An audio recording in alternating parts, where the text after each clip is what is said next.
కార్తీక పురాణం 22వ అధ్యాయం. వశిష్ఠుల వారు జనక మహారాజుకు కార్తీక మహత్యాన్ని వివరించడం మొదలుపెట్టి, ఇందులో భాగంగానే త్రేతాయుగంలో పురంజయుడు అనే రాజు కథను వివరించసాగారు. ఆ రాజు అధర్మం బారిన పడినప్పుడు శత్రుదేశాల రాజులు ఆ రాజుపై ఎలా దండెత్తారు, ఆ తర్వాత పురంజయుడి పురోహితుడైన సుశీలుకు పురంజయుడికి కార్తీక మాస మహత్యాన్ని, కార్తీక వ్రతాన్ని ఏ విధంగా వివరించాడు ఇంతవరకు తెలుసుకున్నాం. ఇప్పుడు ఈ అధ్యాయంలో కార్తీక పౌర్ణమి వ్రత మహత్యాన్ని తెలుసుకుందాం. తమ పురోహితుడైన సుశీలుని బోధనలు విన్న పురంజయుడు కార్తీక మాసం విష్ణువు ఆలయానికి వెళ్ళి ప్రదక్షిణ నమస్కారాలను, అన్ని పూజలని జరిపి గోవింద దర్శనం చేసుకొని కార్తీక పౌర్ణమి రాత్రి గడిపి తెల్లవారవగానే రథాన్ని ఎక్కి కంఠాన తులసీమాలలు ధరించి యుద్ధానికి బయలుదేరాడు. శత్రురాజులంతా గుమికూడి పురంజయుణ్ణి ఎదుర్కొన్నారు. కానీ కాంభోజరాజుకి ఊహించని విధంగా పరాజయం ఎదురైంది. పురంజయుడు యుద్ధంలో విజయాన్ని సాధించాడు. ఇది గమనించి మిగతా రాజులంతా కాంభోజరాజుతో కలిసి ఆ రాజ్యం వదిలి పారిపోయారు. పురంజయుడు తన పురానికి ప్రవేశించాడు.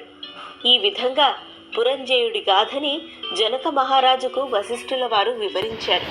అసలైతే ఈ గాథ అత్రి ముని అగస్త్యుల వారికి వివరించడం జరిగింది.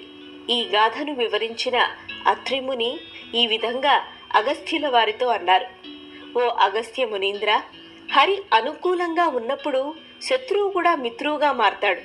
అధర్మం అనుకున్నది ధర్మం అవుతుంది. అలాని అధర్మం చెయ్యమని కాదు. ధర్మ అధర్మాలు ఆ శ్రీహరి కన్నా ఎవరికి మిన్నగా తెలుస్తాయి చెప్పు? అందుకే ఆయన ధర్మాన్ని సమర్థిస్తాడు.